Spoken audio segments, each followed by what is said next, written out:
will the meeting of the Board of Trustees of the California State University please come to order? Trustees, please unmute your audio for roll call. Ms. Matthews, please call the roll. Thank you. Trustee Adamson. Present. Trustee Arambula. Here. Trustee Carney. Here. Chancellor Castro. Here. Trustee Clark. Present. Trustee Day. Present. Trustee Fagan. Here. Trustee Farrar. Here. Trustee Furstenberg. Here. Trustee Fong. Here. Chair Kimball. Here. Lieutenant Governor Kounalakis. Present. Trustee Linares. Presente. Trustee Lopez. Here. Trustee McGrory. Here. Governor Newsom. Trustee Ortiz-Morfitt. Here. Trustee Reyes. Here. Trustee Rodriguez. Here. Speaker Rendon. Trustee Sebelius. Here. Trustee Simon. Here. Trustee Steinhauser. Here. Superintendent Thurman. Chair Kimball, we have a quorum. Thank you, Ms. Matthews. Before I begin my report, I want to offer my warmest welcome to our new trustees, Maria Linares, Julia Lopez, Yamilet Rodriguez. On behalf of the full board, we look forward to working with you and to the remarkable experience, intellect, and compassion you bring to the CSU. Speaking of these qualities, congratulations are also due to Trustee Romy Sebelius on his reappointment as faculty trustee. Romy, we are grateful for your distinguished service to this board and thankful it will continue for another term. I look forward to hearing from our new trustees who will have the opportunity to share a few words before we turn to the consent agenda later this morning. Again, congratulations and welcome. I also want to take this opportunity to announce the Presidential Search Committee for California State University, Channel Islands.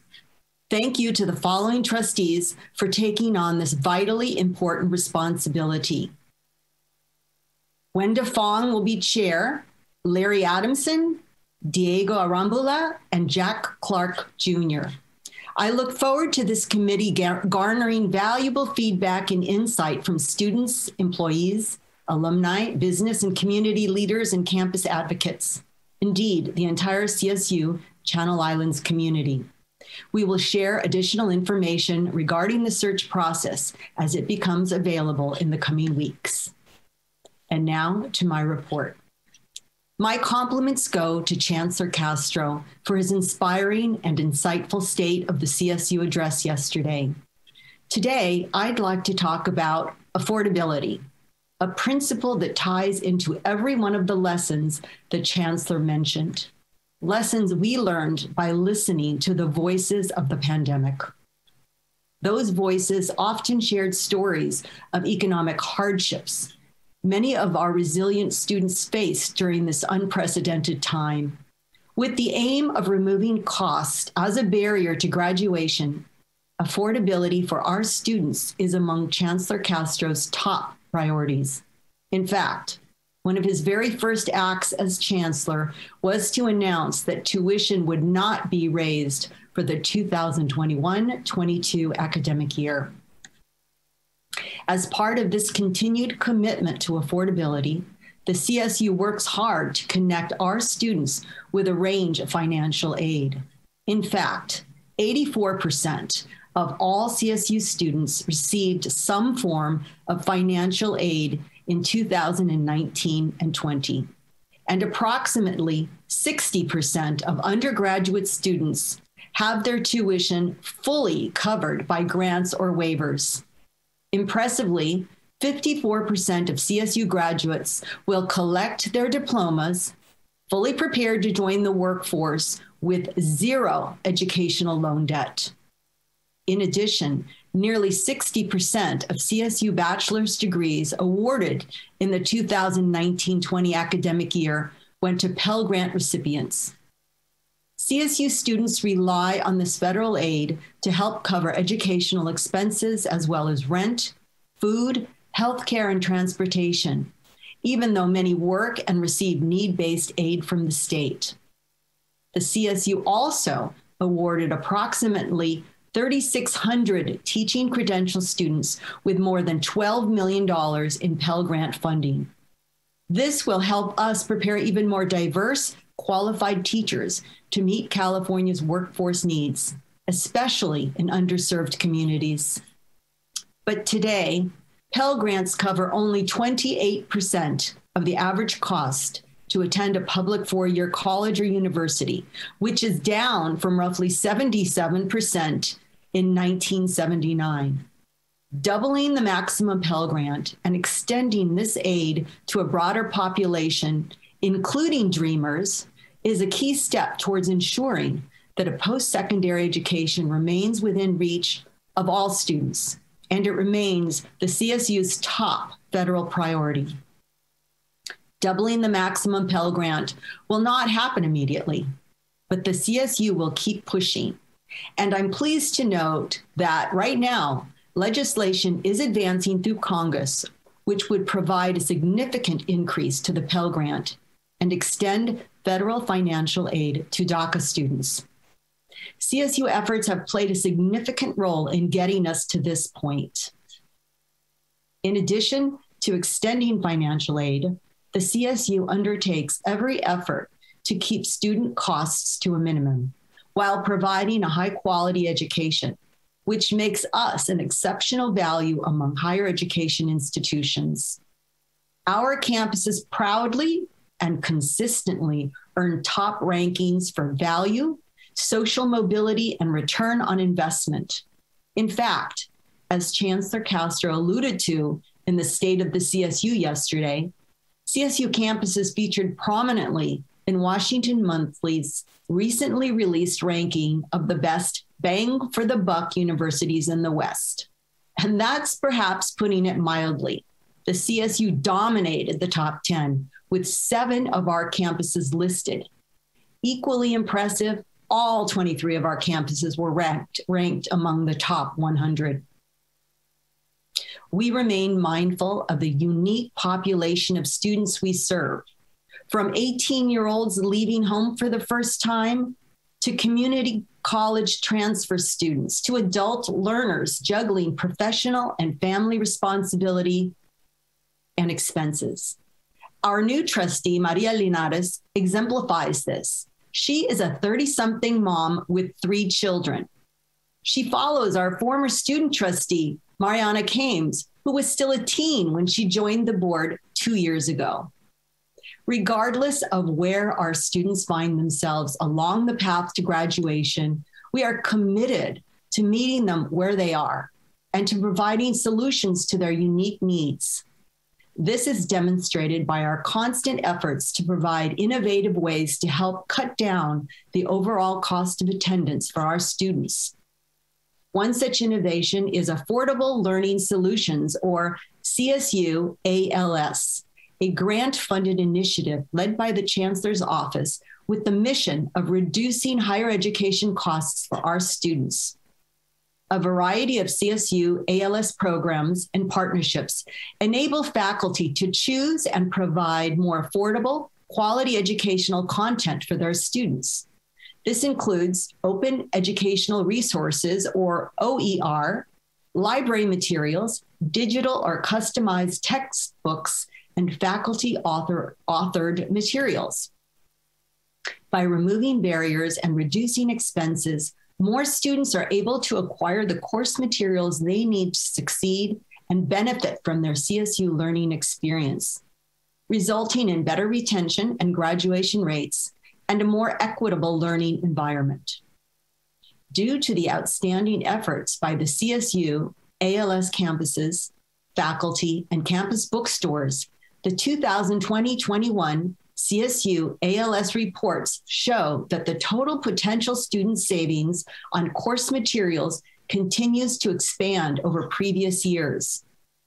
For academic year 2020-21 alone, campus-based CSU ALS programs reported more than $45 million in student savings, and bookstores saved our students more than $32 million with their cost-cutting programs. And since the launch of the program in 2013, CSU students have saved nearly $390 million because interested faculty stepped up to redesign their courses to incorporate low or no cost materials.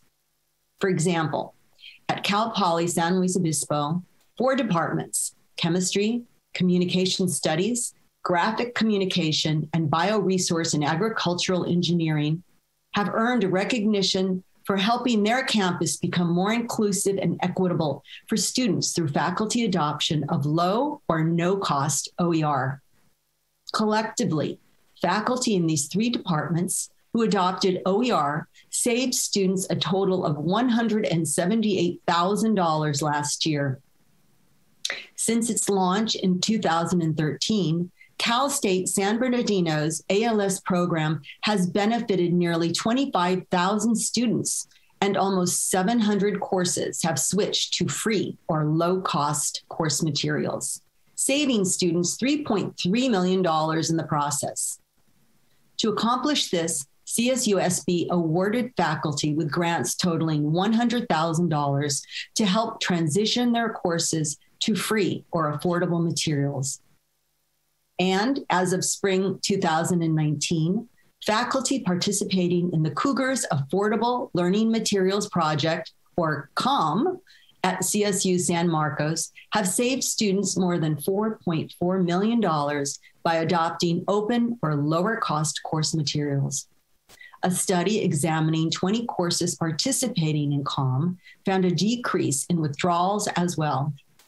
Indeed, we have heard the voices of the pandemic, and we will continue to listen and find ways to provide access to exceptional and affordable education for all. Before I close, I want to take an opportunity to acknowledge Hispanic Heritage Month, which kicks off today and honors the culture and contributions of the Latinx community. This is a celebration close to my own heart. My mother's family hails from Mexico. And as you all know, Chancellor Castro is the first Mexican-American appointed to lead the nation's largest public university, a point of great pride for the CSU. He is the grandson of a dreamer from Michoacan, Mexico, raised by his mother and by his grandparents, who were farm workers. My own mother left school in Mexico at 14 to work in a factory. She immigrated to the US and married my dad. Together, they scrimped and saved to put 3 kids through UCLA and grad school. Stories like his and my own serve as archetypes of the social mobility we envision and provide for all our students. And those efforts will be significantly enhanced with the establishment of a global Hispanic serving institution equity innovation hub, that's long, to be housed on the CSUN campus, as noted by the Chancellor yesterday.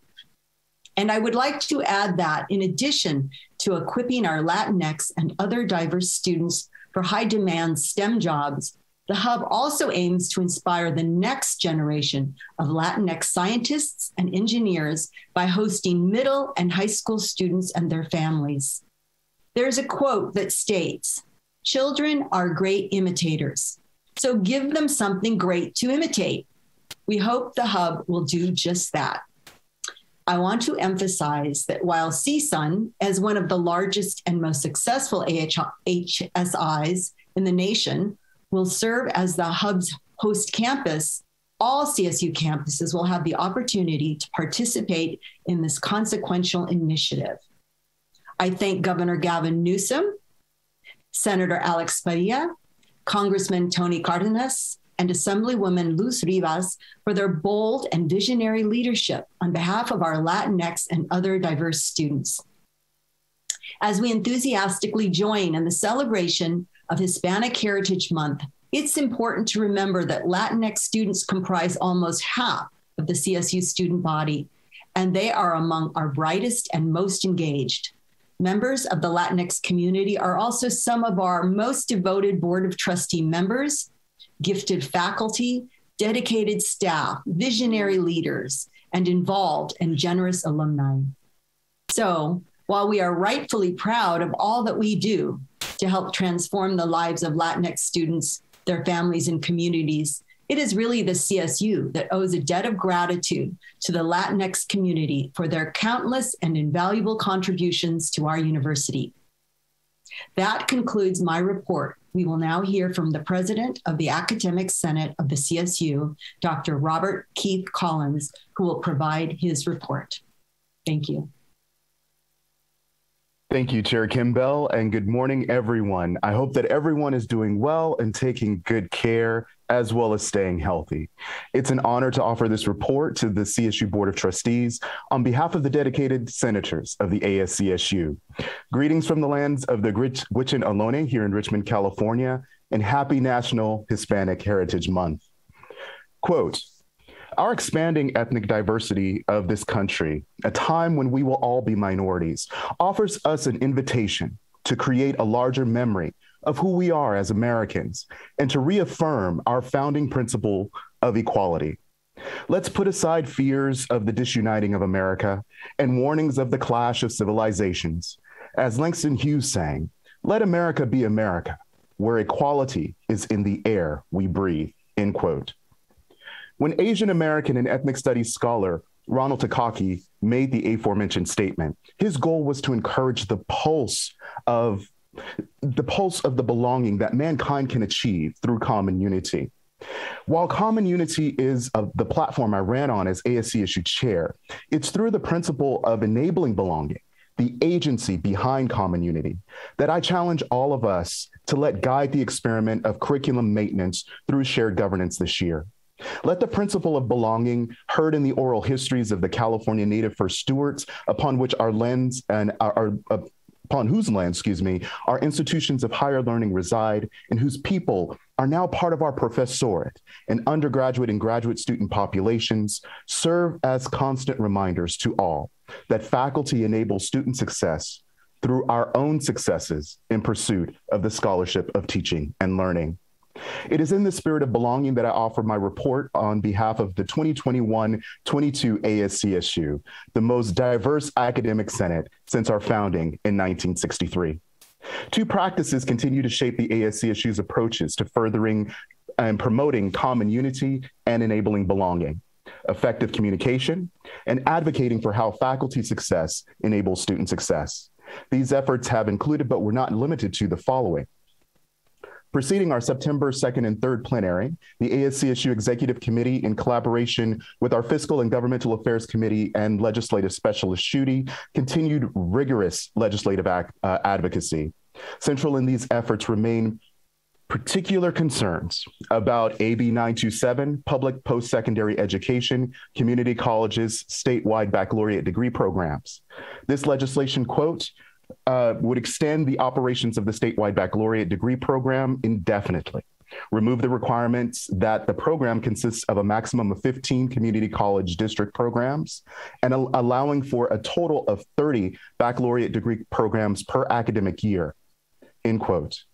And AB 928, Student Transfer Achievement Reform Act of 2021, Associate Degree for Transfer Intersegmental Implementation Committee.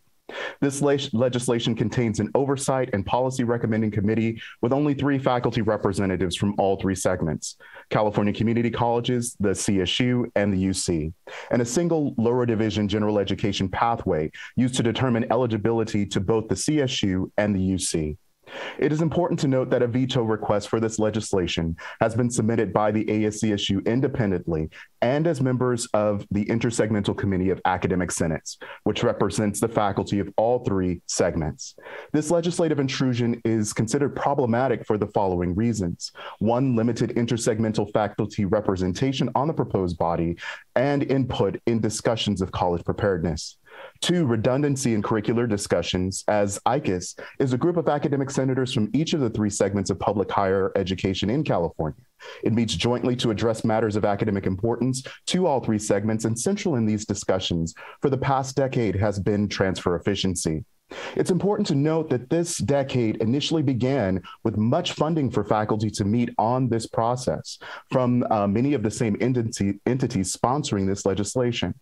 And three, given UC constitutional autonomy and their usage of IGETC, CSU transfer, which makes the pedagogies received in the CSU uniquely salient in faculty expectations of competency in the Golden Four, would be negatively impacted.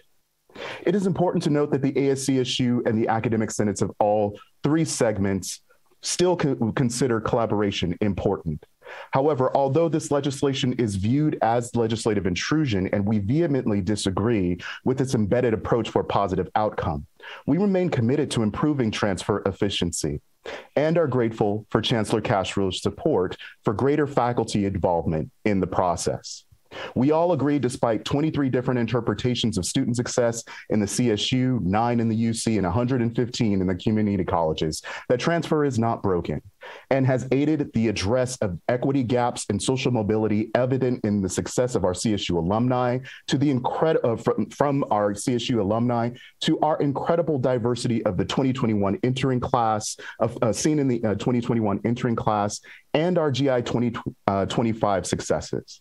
Within the CSU, we see this in our graduation initiative goals for 2-year transfer graduation rates, which is 45%. Today, we're at 44%.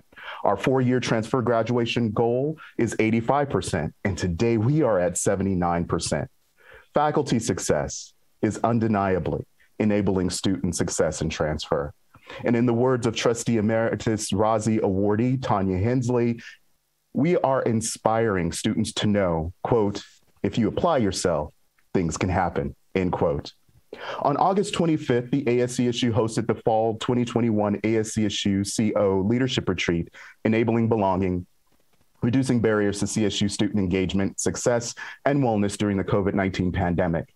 This retreat opened with an illustrious introductory panel that offered insight into the relevant ways in which their roles can enable belonging for faculty, students, and administrators, and lend to the fulfillment of Graduation Initiative 2025 pillar of student engagement and well-being. Special thanks to Trustee Chair Kimbell, Faculty Trustees Zabalius, EVC Alba, and CSSA President Alferos for your incredible conversation. This gathering of leadership from the ASCSU, Chancellor's Office, CSSA, CFA, CSUEU, and other stakeholders also engaged in conversations relevant to the theme and 4 breakout areas that produced a minimum of 2 recommendations for collaboration during the 2021-22 academic year. The breakout areas are as following. The first, building a culture of belonging, mental health, and well-being, demarginalizing race, gender, class, and ability in the CSU during the pandemic, was led by at-large Senator Nola Butler-Byrd, Faculty Affairs Chair Irene Matz, and ASCSU Secretary Tom Norman. The second, academic technology and access to enable faculty and student belonging and success, was led by ASCSU Vice Chair Beth Steffel and Academic Affairs Chair Simon Rodan. The third, funding the CSU, legislative advocacy that enables faculty and student belonging and success, was led by at-large Senator Speake and Fiscal and Governmental Affairs Chair Betsy Boyd. And then the fourth, GI 2025, enabling belonging through expectations for equitable student success, was led by myself, as well as the Academic Preparations and Education Programs Chair, Rick Ford, and the Chancellor's General Education Advisory Committee Chair, Mark Van Zelst. This retreat produced in-depth conversations that all senators have been encouraged to engage in over the 2021-22 academic year in collaboration with their Chancellor's Office liaisons. If you all found these breakout conversations of interest, then please do not hesitate to contact me or the breakout leaders for further information. During our plenary on September 2nd and 3rd, the Academic Senate engaged in the second of a series of Moving Beyond Bias trainings targeted at advancing diversity, equity, and inclusion in the ASCSU. The ASCSU also engaged in a robust agenda that included our first dialogue and meeting with a new Executive Vice Chancellor Alba, welcome again. And this meeting was followed by dialogues and meetings with Chancellor Castro, our new CSSA liaison to the ASCSU, Moreno Uruelas, as well as CSU Alumni Council liaison to the ASCSU, Solache. Recently reappointed faculty trustee Zabalius, CFA President Toombs were also engaged in discussion. And we heard an invigorating presentation from ABC Storm. Thank you very much, sir. The ASCSU stands ready to continue collaborating in legislative advocacy with you all for an even better budget. These meetings were followed by the introduction of 6 resolutions and 4 commendations in first reading. 1 resolution was approved that appeared in first reading with the waiver request. The approved included, but were not limited to, the following. The first, which I hope we will all consider, requests for continued accommodation and flexibility in the time of COVID-19.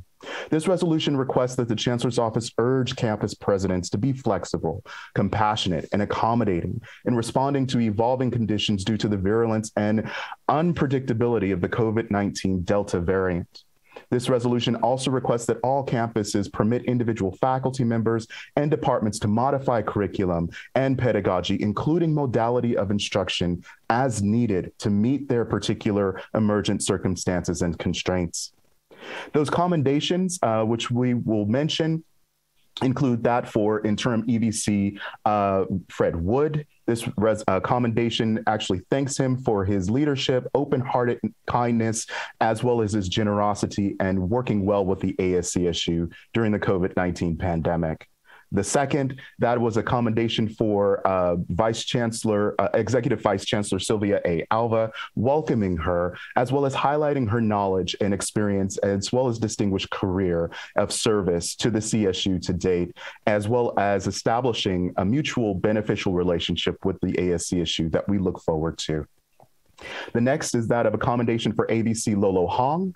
This commendation pointed out her distinguished service to the CSU, as well as her passion for education, health, and well-being, and also thanked her for her great relationship with the ASCSU, even when she sometimes weighed in on resolutions when she didn't have to. And the last was that of a commendation for Senator Catherine Nelson, who has retired from the ASCSU.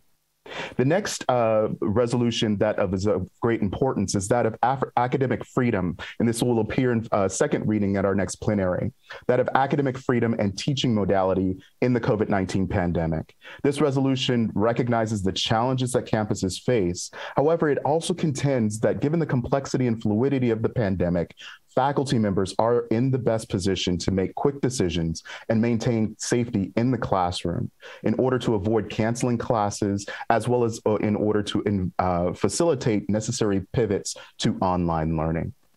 The next is that of suspension of mandatory peer observation of instruction and student evaluations for the academic year 2021-22. This is an extension of AS 3450 and merely requests that peer observation of instruction and student evaluations be suspended. The next, which is of great importance, especially for upcoming legislation, is acknowledgement of the changes to the math requirements in international baccalaureate programs. This resolution highlights the need for a timely response to changes to the mathematics requirements in international baccalaureate programs. It reminds campuses that an individual CSU campus can go beyond the credit by examination list in awarding CSU GE credit for Area B4. The last is that of support for CSU General Education System Office Review Standards for Area F.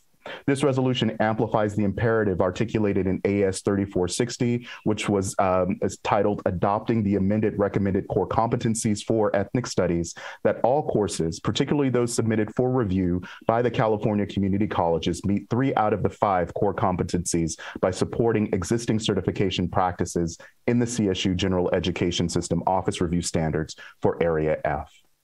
In closing, it is important to note that now this new CSU ethnic studies requirement is being implemented, the ASCSU will continue to monitor implementation. The new chair of academic affairs, Senator Rodan, has already reached out to CSU chair of the Council of Ethnic Studies, Montero, as well as faculty to continue effective communication on campus concerns that arise during implementation and course approval processes. Congratulations to trustees Linares, Lopez, and Rodriguez. The ASCSU looks forward to inviting you to meet with us during our plenaries and engaging in conversation. And a special congratulations to the reappointment, to faculty trustee Zabalius on his reappointment. Thank you, Chair Kimball. This concludes my report. I apologize if it was slightly lengthy. However, hopefully it was informative. I thank you all for your attention and time, and I'm happy to answer any questions that you all may have. Thank you, Dr. Collins. Always informative. Before we move on to President Isaac Alferos, I see that Trustee Sobalius has his hand raised. Yes, I raised my hand primarily for two reasons. First of all, I wanted to create a pause. In the past 4 years that I've been on the board, we received the report from the Statewide Academic Senate, from CSSA, and from the alumni. And then usually it's the chair offers the opportunity for questions, but we move from report to report, usually so quickly that there's hardly a time to process the many things that have been said, the many important things. So I wanted to create a pause to let us a little bit reflect on this. And number two, I want to provide a suggestion. I wish that we could consider to rearrange the agenda and schedule these reports earlier during our meetings. I believe the board should receive these reports before the committees meet, before the trustees meet in committee. These reports often provide very valuable and possibly clarifying input to our discussions on the various issues. And when they're at the end of our two-day meeting, they just do not have the impact that I think they deserve to have. And please consider, when we do meet back in person, if we had these reports at the beginning, let's say after public comment, then over the course of the next 2 days, during breaks and over lunches, breakfast, dinners, etc., we could converse with these leaders of these constituents and,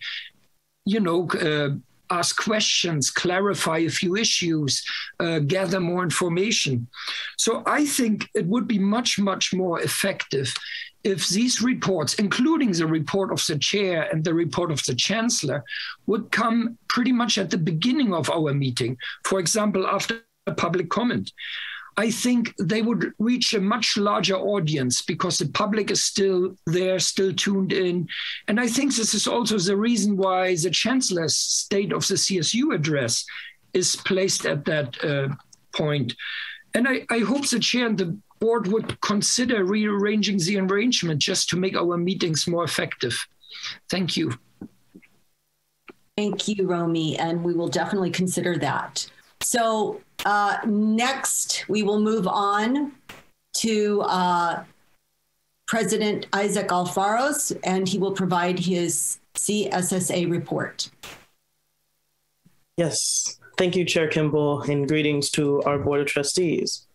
Before I begin, I'd like to acknowledge the appointments of our new trustees. I'd like to personally congratulate Julia Lopez and Yamila Rodriguez for their appointment, as well as the reappointment of Trustee Sebelius. I'm excited to work with you all in our continual effort to create the model of higher education. I'd also like to make a special acknowledgement and personal congratulation to newest student trustee, Maria Linares. As someone who's worked alongside her in many different ways and whose pathway to my current role would not have been possible without her advocacy, I know intimately the incredible advocate and organizer that Trustee Linares is, and I am excited to see the legacy that she creates here. I'd also like to take a brief moment of privilege to acknowledge the passing of one of our former beloved board members. Brianna Archie was a proud Seawolf whose human-centered advocacy on expanding mental health services was a catalyst not only for CSSA, but for my own personal advocacy. She served as a mentor and guide for me, and I feel it necessary to honor her legacy through the work that we do and honor the impact she made on all of our nearly 500,000 CSU students. With that said, I'm happy to report that these past 2 months have been productive for CSSA, and our students have been hard at work ensuring that no change in higher ed comes without our present and impactful voice. In this, I'd like to highlight for you all some efforts CSSA has taken on since my last report. First, we at CSSA were excited at the announcement of the new C-Success program. As you all know, the issue of digital equity isn't new, but was one of the many basic needs exacerbated by our pandemic. As a fundamental issue of access, the digital divide lies squarely on the existing equity gap that plagues our system.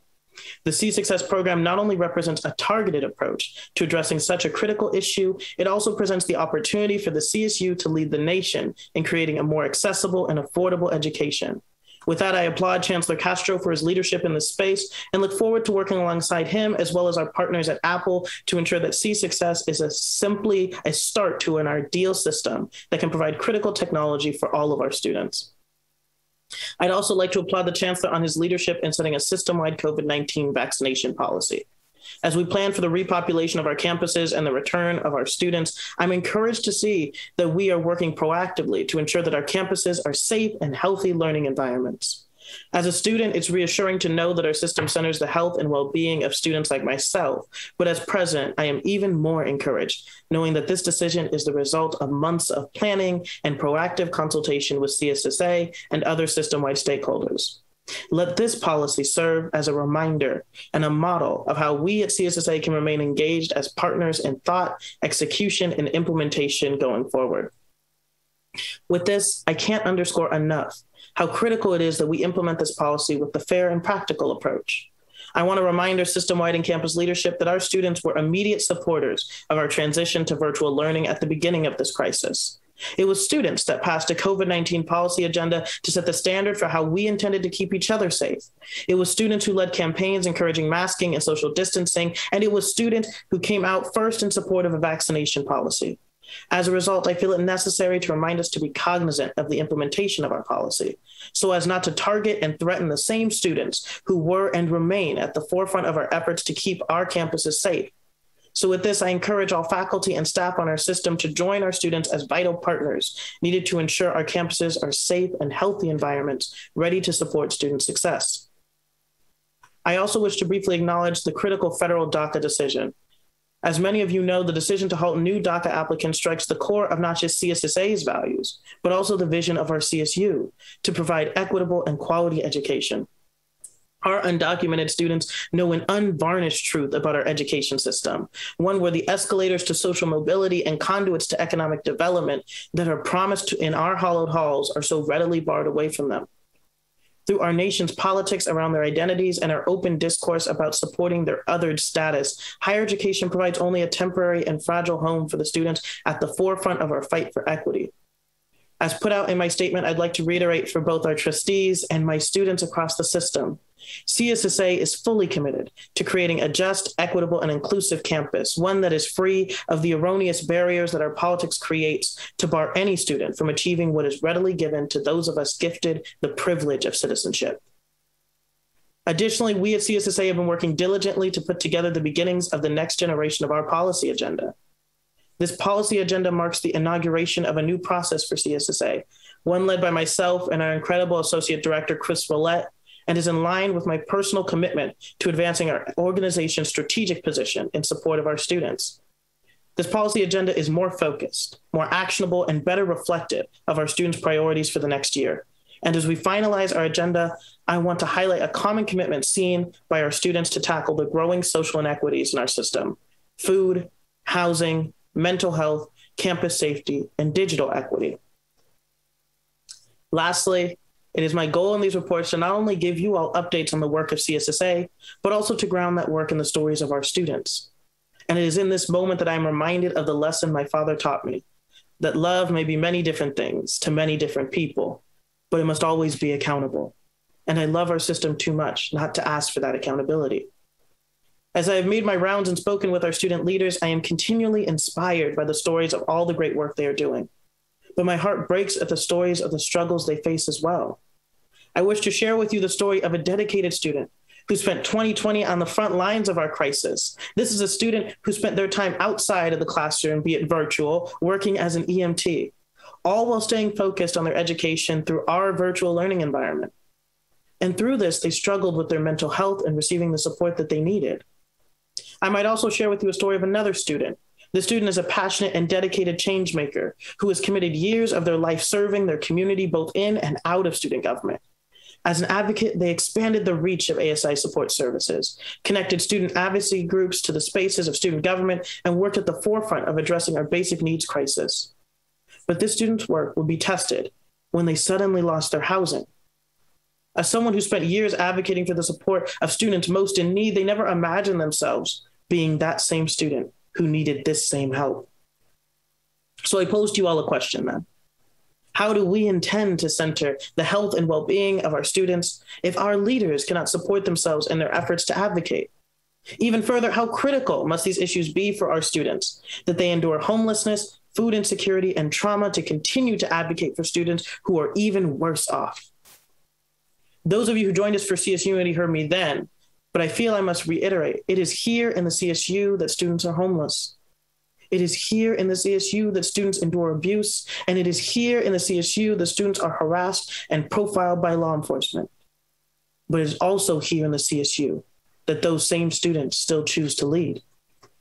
It is here in our system where students face insurmountable adversities, carrying their own struggles, and still choose to take up the mantle of leadership. They're reminders that change we can believe in is only surpassed by change we can create. And their sincere and earnest efforts to build a system fit for their success is not only admirable, but inspiring. And yet, as admirable as their success is, we can't diminish the impact of their struggle. Placated for their achievement, our student leaders have come to be known as determined, strong, and resilient. They are enduring, adaptable, and powerful in the same way they are inspiring and dedicated change makers. It's because of this that they have been called upon to support their fellow students, called upon by campus leaders, administrators, and system-wide leaders. But I must remind you that our students are not one-dimensional caricatures whose shoulders carry the weight of our present struggles. For every enduring and determined student leader is also exhausted and deprived. Every leader celebrated for their resiliency and adaptability must have equal support for their restlessness and fatigue. Students should not be celebrated because we can face the incessant onslaught of obstacles before us and still stand up, for we are human beings who should have never had to face those obstacles in the first place. So as we collectively work this year to tackle such critical issues, we must confront the broken expectation in our logic. If we are to truly pride ourselves in our student diversity, if we are to celebrate, market, and or highlight our diverse student backgrounds, we must do more than use our students as models for billboards, pamphlets, and advertisements. Students who are Black, brown, queer, disabled, minoritized, and marginalized bring with them both the resilience and trauma of their community. For in this crisis, students are at the front line supporting their fellow students, but that support cannot serve as a substitute for real systemic change. Our students cannot stand in to fill the gaps in our structural flaws because we find the notion of structural change too intimidating to take on. But I don't bring this Jeremiad without an honest hope. For as much as I see our present struggles, I have also met with leaders who restore my faith. For I firmly believe that if there were a place to make these changes, it is here in the CSU. If there was a place that could excel beyond our current successes, an institution that could go beyond celebrating our diversity to creating transformative support systems for students, a system that could set the standard for the future of higher education, it is here in the CSU. For it is here in the CSU that student leaders seek to push past empty platitudes, looking to become partners in our policy making. It is here in the CSU that those same leaders are met by the proactive leadership of our chancellor and system-wide leaders who readily engage them on ways to make our campuses better. In my talks with Chancellor Castro, we remarked that as much as university presidents across the country look to our system to provide guidance through turbulent times, so too do student leaders from across the country look towards CSSA to inform their advocacy work. With this in mind, let us collaboratively work to create a system worthy of setting a guiding light for our nation to follow. So I look forward to continually working with you all to do just that. I'm excited to be working alongside the phenomenal leadership of my fellow executive officers, our board of directors, Chancellor Castro, and our beloved student trustees, Crystal Rains and Maria Linares, to expand our strategic partnership and help forward the future of higher education. In doing so, I'm confident that we can not only push through our present struggles, but also create a campus that gives home to all of our students. That, Chair Kimball, concludes my report. Thank you, Isaac. Our final report will be from Jeremy Addis Mills, President of the CSU Alumni Council. Thank you, Chair Campbell. I have several updates to share today on behalf of the CSU Alumni Council. For the 2021-22 fiscal year, the Alumni Council is planning to do a hybrid meeting schedule with one in-person meeting scheduled in March, and then our other meeting will be held virtually. Our first virtual meeting was held actually last week and focused on best alumni engagement practices learned during the pandemic. I'm proud of all the hard work and dedication shown from our alumni offices over the last 18 months. They have found really innovative ways to engage with our 4 million CSU alumni over the course of the last year. The Alumni Council Executive Committee is performing its annual strategic planning process. Two areas that we're continuing to focus on in 21-22 include partnering with the university on their advocacy efforts. We've made strides in the last few years, and we look forward to continuing that effort, and working with the Academic Senate on ways that the alumni can bring value to the classroom and provide mentorships to students. Before I conclude my report, I'd like to congratulate CSU Bakersfield alumna Jennifer Barrera on her appointment as the next president and CEO of the California Chamber of Commerce. Jennifer joins a growing list of Made in the CSU alumni serving in top leadership positions for statewide and national Chamber of Commerce positions. The California Hispanic Chamber of Commerce has been led by CSU Fullerton alumnus Julian Canete since 2017, and since 2018, CSU Long Beach alumnus Richard Garcia has served as the chief of staff for the U.S. Hispanic Chamber of Commerce. Across the state and country, we have many more CSU alumni leading and supporting their local business communities. Thanks to their hard work and dedication, our CSU alumni owned businesses are effectively engaging with their communities and assist with economic mobility, two values that are important part of the CSU education. We are proud of the CSU's influence and the accomplishments of that these alumni have made and are continue to make. Thank you, Chair Kimball. This concludes my report. Thank you for all your reports. At this time, I would again like to welcome our newest trustees to the board and allow them an opportunity for some brief introductory remarks.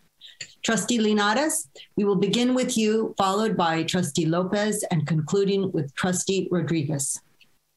Thank you, Chair Kimball. Please begin. Thank you. Fellow trustees, please bear with me. After interviewing with the governor's office, Governor Newsom's office in March, I drafted an introduction speech, and it was not guaranteed at the time that I would be appointed for this position, but I hoped I would be. And if you know me well, you know that I always work ahead of schedule. So I drafted this introduction speech and then recently made some edits.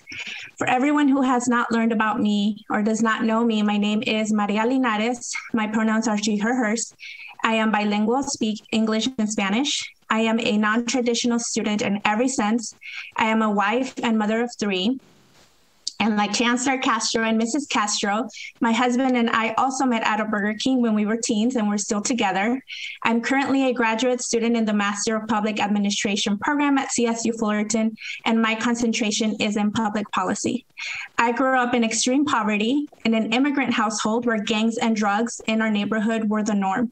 There are a few people I want to thank because without them, I would not have the privilege of being here today.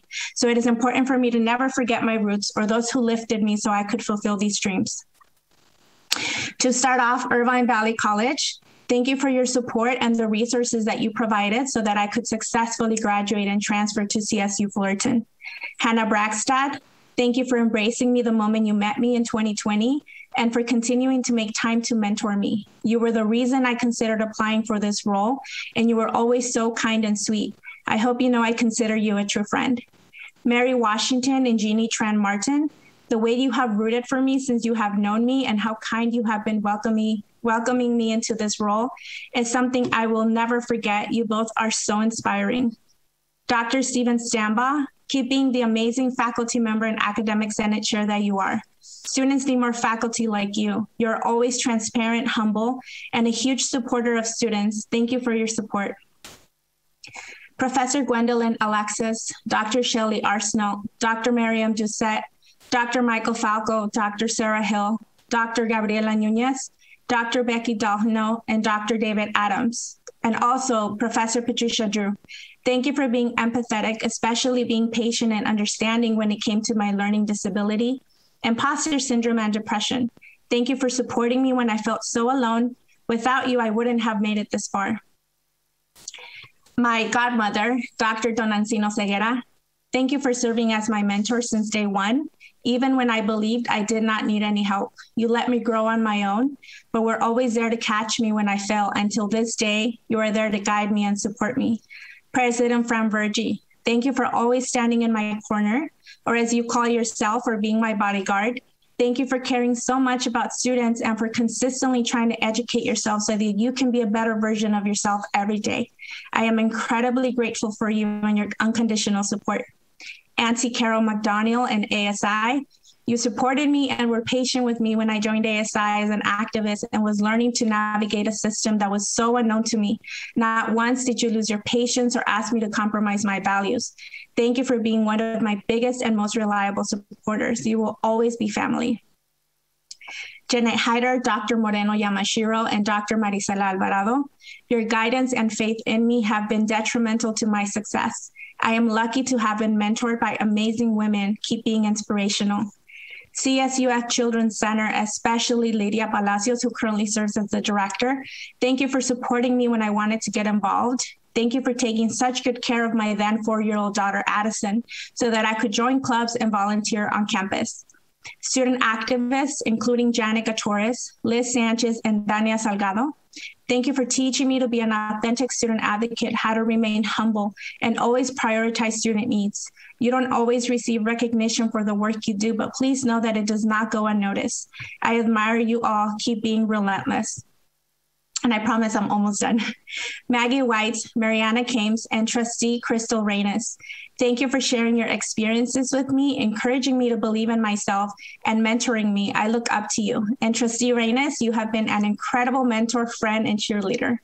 And to conclude, I want to thank my husband, my 3 children, my parents, sister, brother-in-law, my friends, the communities that have always been there to support me and uplift me, the ASI staff at CSU Fullerton that saw potential in me, CSSA and Governor Newsom's office for having faith in me, and all of our current CSU trustees for all that we will accomplish together for our students. I am grateful, honored, and excited to serve alongside each and every one of you, and I look forward to our next 2 years together working as a team. Muchas gracias. Thank you, Chair Campbell. That concludes my very long introduction.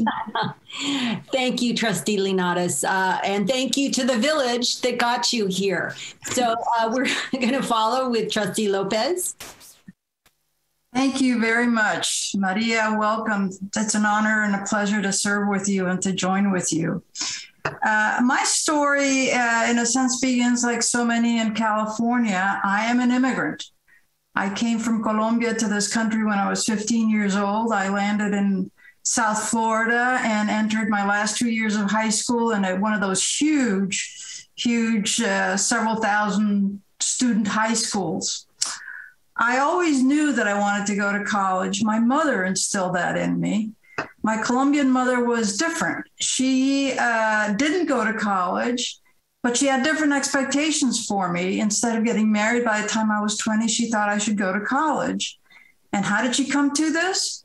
Well, she met some American young woman when she was working, and that young woman had gone to college, and she was inspired by this, and she wanted her daughter to go to college. And so she made 2 decisions that really changed my life. One was to enroll me in the American school in Bogota, so that I could learn English. It's like an immersion school now. I learned English since I was 4 or 5. And the second one was to really inspire me to go to college. So much like Dr. Alva's story yesterday, I was in high school. I knew I wanted to go to college. I had no idea how to go about it. I had a teacher who encouraged me, who told me I should go see a counselor.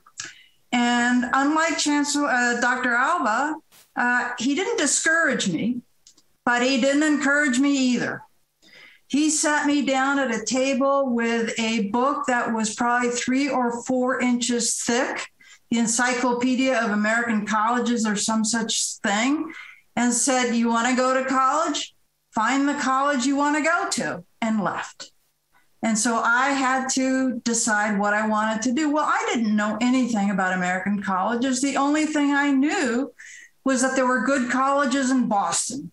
So I opened the book to Boston and I started looking for colleges, in particularly small colleges after my experience in high school. And so I ended up at a small liberal arts college in Boston, Massachusetts. And I graduated from there with scholarships, work study, working summers. And I have to say, I got the best liberal arts education I could have gotten anywhere in this country.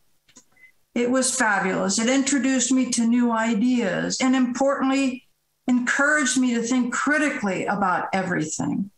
And most important, the school had a strong commitment to service. And in a sense, that's what happened to me. I really encouraged and adopted a philosophy of service. I spent the next 20 years of my professional life then in public service, working primarily in state and local governments here in New Mexico originally and here in California, working in issues of criminal justice, of employment opportunities, of education, of human services, in a sense, all second chance programs. I came to California to go to the School of Public Policy, where Chancellor Castro and I share in common as alums, and worked here in the legislature and ended up in the city and county of San Francisco. But as time went on over those 20 years, this country changed and its politics changed and its public policy changed tremendously. It no longer believed in second chances. It really was about, in a sense, closing opportunity, putting up obstacles rather than opening up opportunities. And I was very disenchanted. I didn't want to work to further those kinds of policies. But I got a second chance. Philanthropy came a calling. And I was recruited into philanthropy. And so I spent the next 20 plus years in philanthropy, the last 8 years of them doing work in higher education, a lot with the CSU, as you've heard from some of our colleagues. And that was probably one of the most rewarding things I did in those years in philanthropy. I have to say that besides my professional career, one of the most inspiring moments to me was when I received an honorary doctorate from San Bernardino CSU, which you all approved, which President Tomas Morales and his faculty recommended to you all. And I happened to receive that at the Palm Desert campus in 2018. If you go to these graduations and you see 80 or 90% of the students who are first in their families to go to college, surrounded by their families, that's where you see the richness of the experience of what it means to be part of this great CSU family. It was just inspiring to me. It was a really incredible time for me. I look forward to continuing this work with you, to be of service to all of you, to CSU. I think this board, Chancellor Castro, I want to work closely with you all.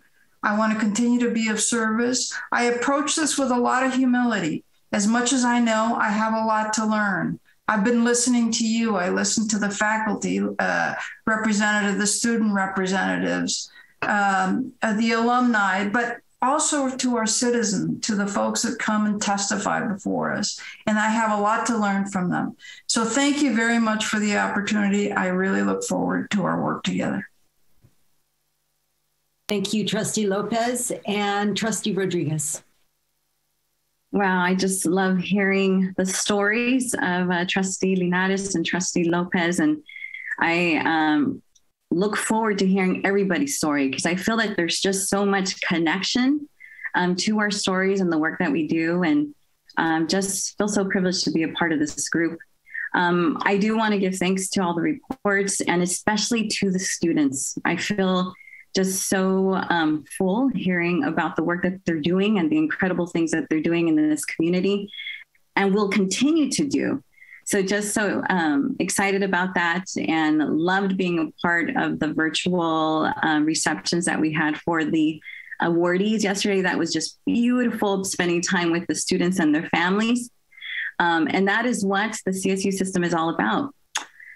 I want to first give gratitude to my Mexican immigrant parents who instilled in me the value of hard work and perseverance. My father is from the great state of Michoacan, and my mother is from the great state of Colima. Yes, Dr. Castro, we might have some family. And, my father has left this earth. He left us last year in 2020, but he instilled in me this incredible ideals of just ensuring that we help other people. And that's how he would put it. And I just have so much gratitude for my father because of his belief and support in who I was, even as a young person, to the woman that I am today. I want to share my appreciation to Governor Gavin Newsom for ensuring that the Central Valley was represented on this board. I have very much gratitude to the governor for that. This appointment has great significance to me as my higher education experience was so meaningful. My parents supported and valued higher education, but they didn't know how to maneuver the system. And so there was a point in time where I graduated from high school and didn't have the guidance on campus to guide me to the next steps. And my father said, well, there's a college down the street. And that happened to be Reedley College, our community college system in the Central Valley. So my father dropped me off, and that was it. But if it wasn't for at least his support in driving me to school, I wouldn't be in the place that I am today. And I have a lot of gratitude for the community college experience, which opened the door for me to attend the CSU. I am a first-generation graduate who needed the college readiness support. And CSU Fresno gave me the opportunity to be engaged at that level, to learn what it was to attain an education and to be a leader at such a young age. The CSU system opened pathways in my higher education. And one of the many things I value most about my CSU experience were the mentors, the counselors, the professors who supported me, who walked with me, who were my allies, and they opened doors for me as a student leader on campus. And I was the president of the Hispanic Business Student Association so many years ago. Now, about 20 years later, I benefited from being a CSU student, and I started my career working for the California State Assembly. Then it was Assemblymember Sarah Reyes.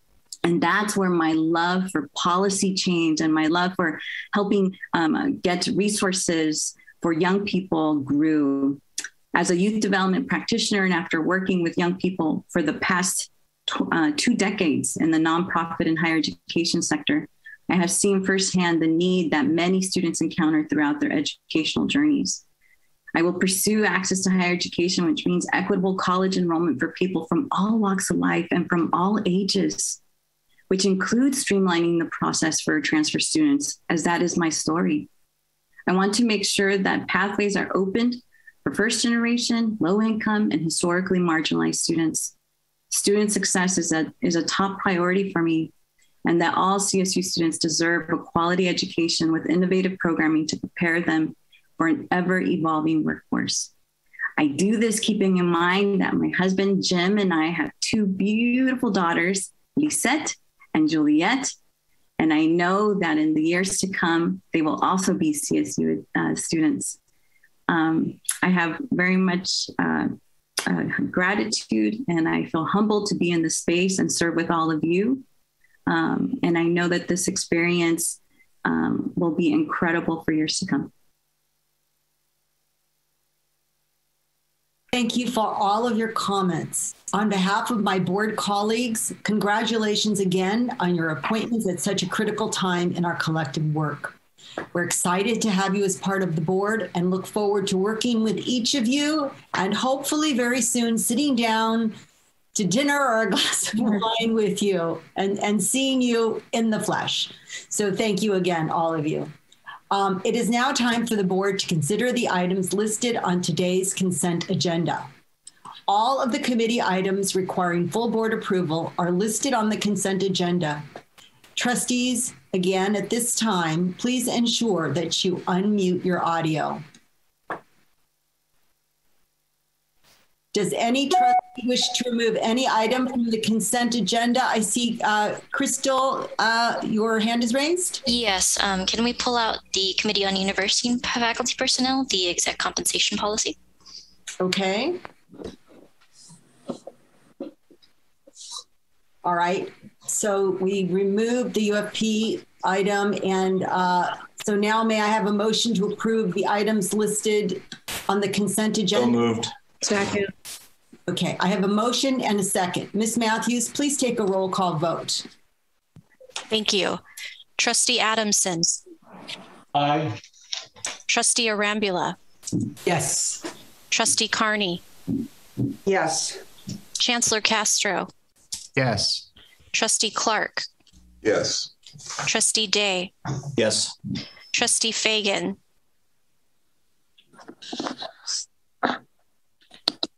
Trustee Farrar. Yes. Trustee Furstenberg. Yes. Trustee Fong. Yes. Chair Kimball. Yes. Lieutenant Governor Kounalakis. Aye. Trustee Linares.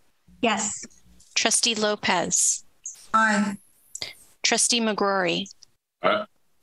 Governor Newsom. Trustee Ortiz-Morfitt. Yes. Trustee Reyes. Yes. Trustee Rodriguez. Yes. Speaker Rendon. Trustee Sebelius. Yes. Trustee Simon. Trustee Steinhauser. Yes. Superintendent Thurman.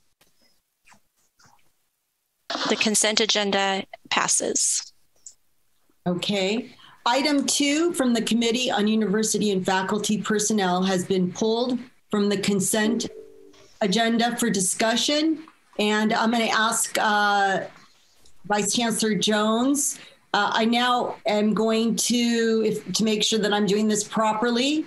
The Executive Compensation Presidential Triennial Performance Review is an action item before the board. May I have a motion to approve? So moved. And a second? Second. Okay, I have a motion and a second, and now open for discussion. Trustee Reyes? Yes, thank you all for your patience as I pull out this agenda item. I wanted to make a few comments. First, I want to commend the committee or subcommittee for their efforts and the time they've dedicated to this important topic, but I really want to highlight and comment how effective what a good president can do and how much it can change a campus's environment.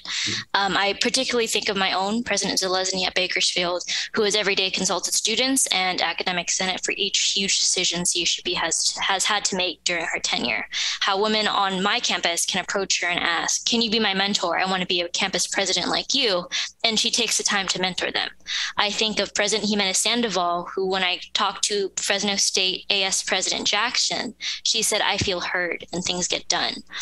We have so many incredible presidents in the CSU, and I truly look forward to meeting all of them this year as I conduct virtual and in-person campus visits.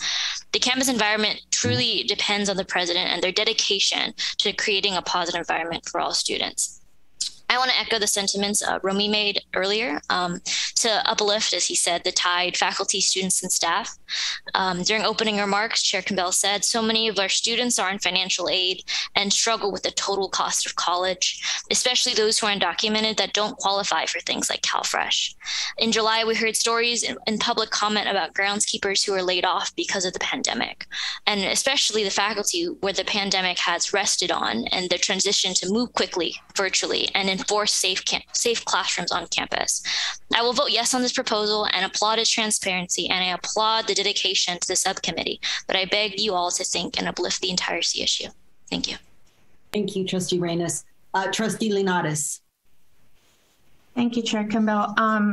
Like the student trustee, Crystal Reyes said, we are both so grateful for the task force, and you all work so hard to hash out all of the details for the proposal. And I know, because when I sit on task forces up late at night with them, we work weekends, including Sundays. So I know that takes a lot of work.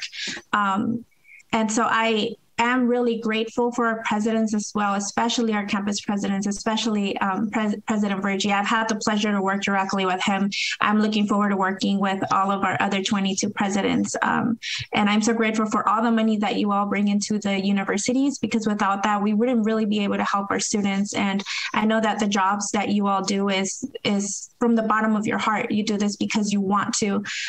Compared to presidents at other universities, especially private universities, you of course are not compensated what you deserve. And I do agree with that.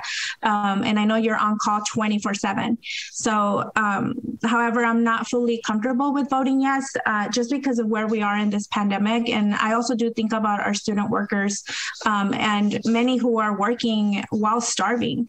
I have friends who are going through that right now, and some of them are sleeping in their cars, and those stories are true. And, though these students have attended public comment for a few years already, and I've been watching these meetings, right, for a few years, nothing has been done to help support them. Or if it has, maybe it's, we've done the bare minimum. I don't know, but I really do plead that we increase living wages. Many of them are still being paid minimum wage. Some of these students are enrolled already in their PhD program, already have a master's, and as graduate assistants, they're making $14 an hour. And this is inequitable, and it's really heartbreaking. And I am a mom. My oldest is going to go off to college pretty soon, and I do really feel for these students. And so I am going to vote yes today because the proposal is a far more transparent process than our traditional process. And I know that a lot of work went into this. I definitely want for us to do this as a collective effort. I want to be a team player, but I also do ask that the board take into consideration our underpaid students and our adjunct faculty. So let's just try to advocate together to end homelessness within our own system, because believe it or not, we do have adjunct faculty who are homeless, are working three or four different universities. And so I would love for us to advocate together for them. Thank you, Chair Campbell. Thank you, Trustee Linares. Chancellor Castro. Thank you, Chair Kimball, and good morning, everybody. I want to thank the task force for their excellent work. I believe that this is a positive step forward in supporting our incredible presidents. And I want you all to know that as your chancellor, I support completely the efforts that we're undertaking to address inequities in other areas, whether it's with respect to our staff or faculty, or with regard to basic needs and ensuring the success of all of our almost 500,000 students. And I promise you that I'll continue to work hard in that way. And I think, again, as I mentioned yesterday, if we're together around our budget request, I think that that's going to be so powerful and compelling in addressing the needs that we know exist. Thank you very much. Thank you, Chancellor. Julia Lopez. Thank you, Chair Campbell. I have listened carefully, not only to today's discussion. I want to commend Vice Chair Fong and the committee and the staff who put this proposal together. I think the principles that guided this proposal, which is about fairness, which is something we all believe in. It's also, as Trustee Furstenberg said, it's about parity and also about being fiscally prudent. All of those are really important principles to guide us as we take this, what I would consider first step, to think about our investments in human capital throughout the entire system. I'm thinking about not just the presidents, of course, who are fabulous, but the faculty, all of the staff, all of the student employees of the university. It is a first step. And we have a responsibility to take a look at our entire human capital future. No organization succeeds without investments in human capital. We can't let it deteriorate like our buildings or others have. We have to maintain it. We have to keep it. We have to nurture it. I know this is a difficult subject. I know it is. It can be a politically charged subject, but I think this is the right thing to do for the institution. It is very much a part of our job as trustees to look and consider and be true to the future of this institution. So in my first meeting, I am proud to take a positive a stand on this particular issue. Thank you very much for all of your considerations on this. Thank you to all the trustees for their thoughtful comments. So now we are going to vote again on this issue. Ms. Matthews, please take a roll call vote. Thank you. Trustee Adamson. Absolutely, yes. Trustee Arambula. Yes. Trustee Carney. Yes. Chancellor Castro. Yes. Trustee Clark. Yes. Trustee Day. Aye. Trustee Fagan.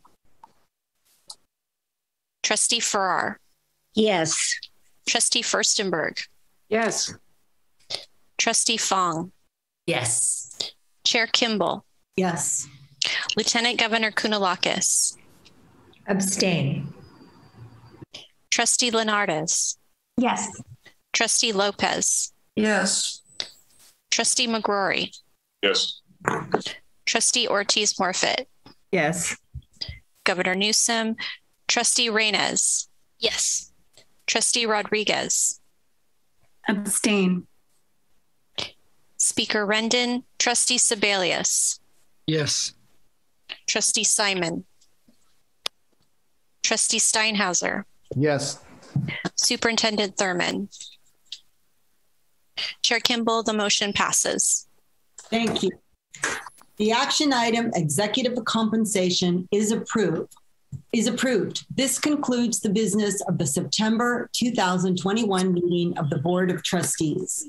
The board will now adjourn into closed session to discuss executive personnel matters. The board will reconvene for its next scheduled meeting on November 9th and 10th, 2021. Notice of the meeting will go out in the ordinary due course 10 days in advance of the meeting. Thank you. Stream. Please adjust your